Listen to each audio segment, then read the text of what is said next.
এই যে চাকরিচোর সরকারের যে এত দুর্নীতি, সেটাকে মুখ ঘোরানোর জন্য আইনের সাহায্য নিয়ে এই পরীক্ষা।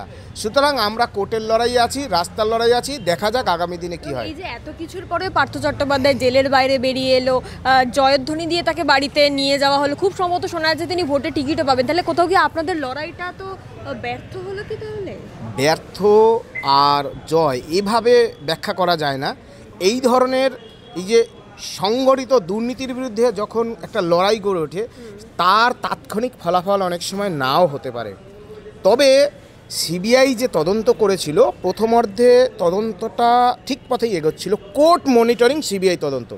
পরবর্তীকালে আমার অনুমান যে সিবিআই তদন্ত সঠিকভাবে হয়তো হয়নি।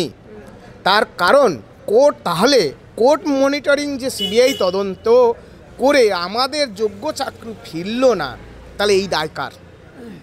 চাকরি চুরি করলো রাজ্যের মন্ত্রীরা, সেই মন্ত্রী পরিষদের মাথায় বসে রয়েছে 3 বারের মুখ্যমন্ত্রী, সততার মূর্ত প্রতীক মমতা বন্দ্যোপাধ্যায়, তাহলে এই দায় কার? সুতরাং এইভাবে ব্যর্থ হলাম না কি হলাম এভাবে ব্যাখ্যা নয়। আগামী দিনে আপনারা দেখবেন এর যে সুদূরপ্রসারী ফলাফল, আমরা নিশ্চিতভাবে যোগ্য চাকরি ফেরানোর জন্য আমরা লড়ছি। এবং আজকের দিনে যখন আপনাকে ইন্টারভিউ দিচ্ছি, সুপ্রিম কোর্টে একটা পিআইএল ফাইল হয়েছে, সেই তার শুনানিও হয়েছে, অন্য বেঞ্চে শুনানি হবে। আমরা আশা করছি যে ভারতবর্ষের বিচার ব্যবস্থা যদি পশ্চিমবঙ্গ সরকারের এই দুর্নীতিগ্রস্ত সরকারের দুর্নীতির কারণে যদি চাকরি চলে যায়, যোগ্যদের চাকরি না ফেরাতে পারে, সেটা কলঙ্কের ইতিহাস রচিত হবে ভারতবর্ষ সংবিধানে। আমি আপনাকে বলছি কেন, মুখ্যমন্ত্রী ক্যাবিনেট মেমোরেন্ডাম করেছে, আপনাকে দেখাতে পারি। সেখানে তিনি বলেছেন 1 থেকে 2, 3 এরা যোগ্য, এরা অযোগ্য। মহামান্য কলকাতা হাইকোর্টের ডিভিশন বেঞ্চে 17 রকম প্যারামিটার আছে, এরা যোগ্য, এই ইলিগ্যালিটিস হয়েছে, সুপ্রিম কোর্টে লেখা আছে। তা সত্ত্বেও যোগ্য তালিকা দিয়ে যোগ্যদের চাকরি ফেরায়নি এই সরকার।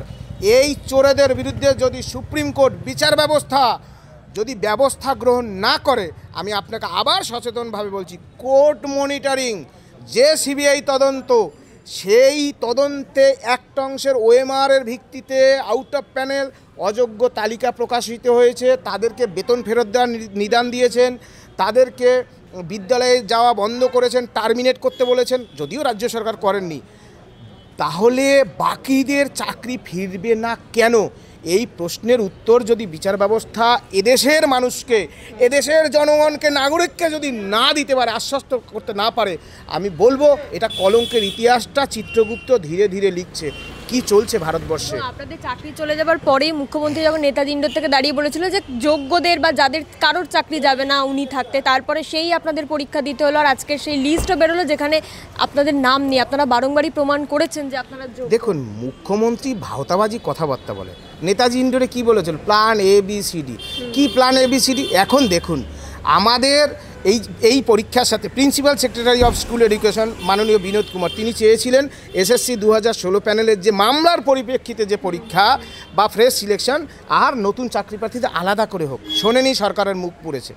এখন আমার নতুন চাকরি ভাই ও বোনেরা প্রায় 13 বছর ধরে পরীক্ষা নেই কেন, 2016 সাল তো উড়েই গেল।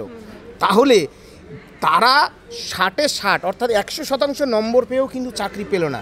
তাহলে এই যে আমি আগেই বলেছি, নতুন চাকরি প্রার্থী ভাই ও বোনেরা এবং SSC 2016 প্যানেলে যারা প্রতিদিন উৎকণ্ঠায় দিন যাপন করে, এই দাদা কালকে এসছে, বাড়ি যায়নি, বলে বাড়ি গিয়ে কি উত্তর দেব, আমার তো ইন্টারভিউতে নাম আসেনি, কি করব আমি, এই যে একটা জায়গায় ফেলে দিয়েছে। আর নতুনদের রাস্তায় নামিয়ে দিয়েছে যে ইন্টারভিউ এক্সপেরিয়েন্সে 10 নম্বর দেওয়া যাবে না, আমরা লড়বো। এই যে দাদাদের সাথে ভাইয়েদের লড়িয়ে দিচ্ছে। 2026 সালে ভোটের আগে একটা ঘোলা জলে মাছ ধরে ভোট বৈতরণী পার হওয়ার এই একটা নোংরা প্রচেষ্টা করছে। নেতাজি ইন্ডোরে ভাওতাবাজি করেছে, 21শে জুলাই সভামঞ্চে বলছে কারোর চাকরি যাবে না।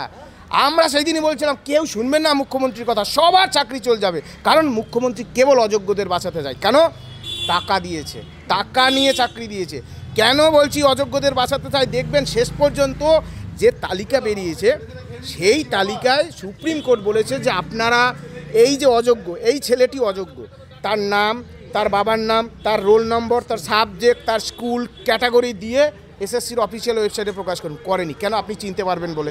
কোন নেতার আত্মীয়, এবার আপনি তাকে ধরবেন, এই ভাই তুই কাকে টাকা দিয়েছিস, ওই যেই ওকে যেই ধরবে ও নেতার কলার ধরবে, আম গাছে জাম গাছে বাঁধবে, তোমাকে টাকা দিয়েছি, আমার চাকরি খেয়েছো, এই আশঙ্কা। আবারও অযোগ্যদের বাঁচানোর জন্য কিন্তু এই প্যানেলটা গেল। এইরকম 21শে জুলাই সভামঞ্চে ভাওতাবাজি মিথ্যা কথা বলছে, সবাই দাঁড়িয়ে বলছে 10 লক্ষ চাকরি রেডি, বিধানসভায় বলছে 5 লক্ষ চাকরি রেডি, চাকরি দিচ্ছে না। যদি সদিচ্ছা থাকে, এখন যে বর্তমান সমস্যার সৃষ্টি হয়েছে এই সমস্যার সমাধানের একমাত্র পথ পর্যাপ্ত শূন্যপদ বৃদ্ধি, আরও অন্তত 50,000 শূন্যপদ বৃদ্ধি করুক। আর নইলে এই যে দাদা সত্যব্রত দা থেকে শুরু করে আরও কম্পিউটার সায়েন্স, নিউট্রিশন, অ্যারাবিক, এই যারা পেলেন না, আমরা বলছি এই চাকরি চোর সরকারকে এই চাকরি চুরির দায় নিতে হবে, নইলে আমরা রাস্তার লড়াইয়ে থাকবো। এবং যে কথা আমরা বলিনি, আগামী দিনে যদি কোনো শক্তির হাত ধরতে হয় এই লড়াইয়ের জন্য, আমরা সেটাও ধরবো। আমি বলছি দাদা, আমি একটু আপনাকে জিজ্ঞাসা করবো, এই যে ধরুন পরীক্ষা দিয়েছিলেন, যোগ্যতায় চাকরি পেয়েছিলেন, তারপর সেই চাকরি চলে গেল, আবার পরীক্ষা দিলেন, এখন নাম এলো না, সমাজে কিভাবে মানে দেখছে আপনার বাড়ির লোক বা আত্মীয় স্বজন? না, আমাদের সেই জন্য নিজের সম্মানকে ফিরিয়ে আনার জন্য তো এই রাস্তা, সবাই তো বলবে, কারণ আমরা ভাবছি নতুন করে আমি যে অযোগ্য এটা প্রমাণ করে দিই, তার জন্য যতদূর যেতে হয় আমরা যাব। এবং মুখ্যমন্ত্রী যে চুরি করেছে এটা আমরা প্রমাণ করব। এই দুর্নীতির মূলকে আমাদের উপরে তুলতে হবে, নাহলে কিন্তু আমাদের বাঁচার, পশ্চিমবঙ্গের মেধা না হলে হত্যা হয়ে যাচ্ছে আস্তে আস্তে, কেউ বাঁচতে পারবে না। সবাইকে আমাদের এমনি সুবল সরেন গেছেন, সন্তোষবাবুরা গেছেন, সবাইকে একে একে এইভাবে কিন্তু মারতে এই থাকে। তালিকা বেরোনোর পর কি মানে বাড়িতে যেতেও আটকাচ্ছে? হ্যাঁ, স্বাভাবিকভাবে মনের মধ্যে তো একটা চাপ থাকবে। আমার এই ডিসেম্বরের পর থেকে আমার সংসারটা চলবে কি করে? বাড়ির মা, বয়স্ক মা আছেন, তার চিকিৎসা চলবে কি করে? বাচ্চা মুখে কি দেবো আমরা? দিনমজুর খাটতে যাব? হ্যাঁ, আমি একমাত্র আমার বাড়ির আর্নিং মেম্বার। এত কিছুর পরে এই যে পার্থ চট্টোপাধ্যায় বেরিয়ে এলো, তার বান্ধবীর বাড়ি থেকে এত কোটি কোটি টাকা উদ্ধার হলো, তারপরে তার অনুগামীরা শুধু নয়, তিনি নিজেও বলছে যে আমি নিরপরাধ। নির্লজ্জ পার্থ চ্যাটার্জি। এই যেটুকু আপনারা পেলেন যে সংবাদ মাধ্যমের মাধ্যমে, আমি বিভিন্ন যে সংবাদ মাধ্যম রয়েছে তাদের কাছে আমার অনুরোধ যে বাংলার মানুষের কাছে একটা ভুল বার্তা যাচ্ছে। এখনও একটা চাকরিচোর, লম্পট, দুশ্চরিত্রা এবং নির্লজ্জতার সীমা ছাড়িয়ে গেছে। তার ফুটেজ, তার বেঁচে থাকার অধিকার, সামাজিক মৌলিক অধিকার সমস্ত কিছু আছে, কিন্তু তার এই যে কুকীর্তির কথা, এরকম সুকীর্তি করে প্রজেক্ট করা, এটা আপনারা করবেন না, সমাজের কাছে ভুল বার্তা যাচ্ছে। আর এই চোর পার্থ এবং এই চোর পার্থরা যার আন্ডারে ছিলেন তাদেরকে প্রত্যেককে পার্টি করে আমরা মামলা করব। আমার চাকরি কেন গেল জবাব চাই, জবাব দিন। রাজ্যের মুখ্যমন্ত্রীকে পার্টি করে আমরা মামলা করব। ওই চাকরি চোর পার্থ, সুবীরেশ, যে কটা আছে, এবং এই পার্থ চ্যাটার্জি যে কুলাঙ্গার, এই একবিংশ শতাব্দীর এই মুহূর্তে পশ্চিমবঙ্গের সবথেকে বড় কুলাঙ্গারের নাম হচ্ছে পার্থচন্দ্র চট্টোপাধ্যায়, যিনি ওই নাকতলায় থাকেন। আর আমাদের খুবই দুঃখ লাগছে, আমাদের রাজ্যের যে তথাকথিত যাদেরকে আমরা বুদ্ধিজীবী বলে একসময় সিঙ্গুর নন্দীগ্রামের আন্দোলনে, নেতাদের আন্দোলনে আমরা পথ চলেছি, আমাদের খুব লজ্জা লাগছে। তারা কোথায়? এত বড় একটা শিক্ষক নিয়োগ দুর্নীতি, আপনারা কোথায়? আপনারা পিআইএল ফাইল করুন।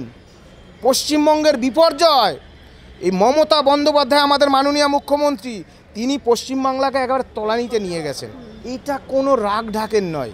আগামী দিনে আমাদের যদি চাকরি ফেরাক, এটাকেই আমরা আশা করব। আমরা চাই না যে তার সরকারের বিরুদ্ধে আমাদের অন্য কোনো লড়াই অংশগ্রহণ করতে হয়। এবং মুখ্যমন্ত্রী বারংবারই বলেছে আপনাদের চাকরি গেছে আইনজীবীদের জন্য, আপনারাও কি সেটা? নো, কোনো আইনজীবীর জন্য চাকরি যায়নি। উনি একটা ক্লিয়ার ইন্ডিকেশন, এইটাই তো বললাম, এই যে পলিসি, লড়িয়ে দাও, বাদিয়ে দাও, আইনজীবীদের সাথে বাদিয়ে দাও। যিনি আইনজীবী আছেন, কৌশলী, তিনি তার কথা বলবেন। তুমি চুরি করেছো কেন? তুমি ভুলভাল নোটিশ বার করছো কেন?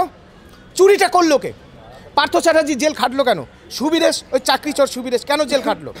ওই শান্তি প্রসাদ জেল কেন খাটলো? কুন্তল কেন জেলে গেছিল? আরও কেন বাকিরা জেলে গেছিল? হ্যাঁ, এখন বলছে আইনজীবীদের দোষ, এগুলো লড়িয়ে দেওয়া হচ্ছে। আমরা কখনোই মনে করি না। এবং আপনাকে বলি, মাননীয় হাইকোর্টের মাননীয় বিচারপতি অমৃতা সিনহা ম্যাডামের বেঞ্চে একটা মামলা ছিল রিসেন্ট, সেখানে একটা পরিস্থিতির সৃষ্টি হয়েছিল। সেখানেও এই যে আমরা কখনোই আমাদের চাকরি থাক আর নাই থাক, তাই বলে আমরা কখনোই এজলাসে দাঁড়িয়ে কোনো আইনজীবী বা কোনো বিচার ব্যবস্থাকে প্রভাবিত করার মতো কোনো কর্মকাণ্ডের সাথে আমরা জীবনেও যুক্ত নেই, জীবনেও যুক্ত থাকবো না। কিন্তু আমাদের কথা হচ্ছে বিচার ব্যবস্থা এই সামান্য কিছুতেই প্রভাবিত হবে কেন? কেন কোর্ট মনিটরিং সিবিআই তদন্তে হওয়া সত্ত্বেও যোগ্যদের চাকরি ফেরানো গেল না? এই জবাবটা কে দেবে? এই জবাবটা কে দেবে? চাকরি চুরির যে এই লায়াবিলিটি, এই যে মন্ত্রী পরিষদ, কাদের ভুলে চাকরি গেল, কারা, কে সে, তার মাথায় কে বসে আছে, তাকে দায় নিতে হবে।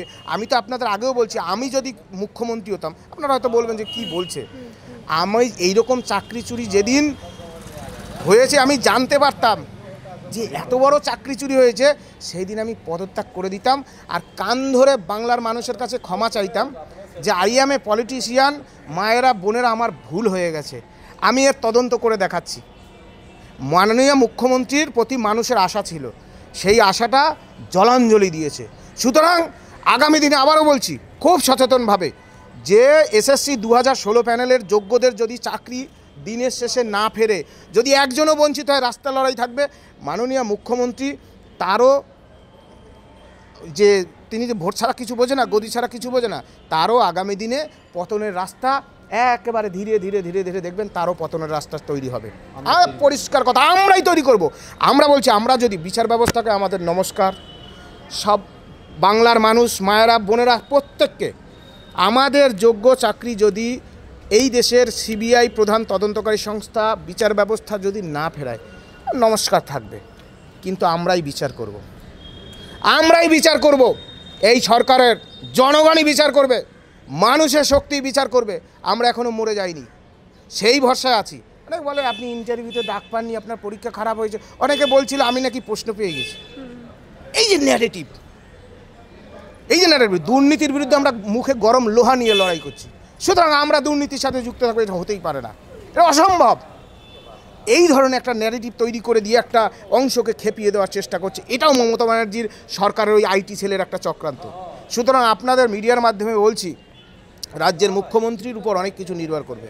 আপনার এক্সিকিউটিভ বডি, আপনি পলিসি ডিসিশন করেন, এখনও ক্ষমতায় আছেন, পারুন তো যোগ্যদের সসম্মানে চাকরি ফেরান, চাকরি চোরদের গারদে ভরুন, বাংলার মুখ উজ্জ্বল হবে। আর যদি অন্য সাইডে বলেন, আপনার দলেরও ভাবমূর্তি উজ্জ্বল হবে। অন্যথায় আপনার দলও যাবে, ঘটিও যাবে, বাটিও যাবে, আপনাকে তাড়াবো। পরিষ্কার কথা। আমরা আমাদের চাকরি না ফিরলে যে ধরনের শক্তির হাত ধরতে হবে, গণতান্ত্রিক শক্তির, সেই সমস্ত শক্তির হাত ধরে আমরা পথ চলব, সুপ্রিম কোর্টের লড়াই লড়ব একটাই উদ্দেশ্যে, এসএসসি 2016 প্যানেলের যোগ্যদের চাকরি ফেরাতে হবে, একটা ছেলেও যেন বঞ্চিত না হয়। আর যারা অস্বাভাবিক পরিস্থিতির কারণে মারা গেছেন, তাদের পরিবারকে 10 কোটি টাকা ক্ষতিপূরণ দিতে হবে এবং তাদের বাচ্চাদের দায়িত্ব নিতে হবে। তার জন্য সংগ্রাম শেষ বিন্দু পর্যন্ত চলবে। আপনাদের দর্শকদের বলবো, ভুল বুঝবেন না, আমার জীবনের প্রথম এই এসএসসি আন্দোলনের লক্ষ্য, এসএসসি 2016 প্যানেলে যারা নিষ্কলঙ্ক ছিল, যারা কাউকে ঘুষ দেওয়ার 500 টাকা তো দূরের কথা, 200 টাকা ছিল না, তাদের চাকরি ফেরানো। আর কোনো নেতার, কোনো শক্তির তাবেদারি করা আমাদের কাজ নাই। দুর্নীতির বিরুদ্ধে আমরা লড়ব, এইটুকুই আমাদের শেষ বক্তব্য।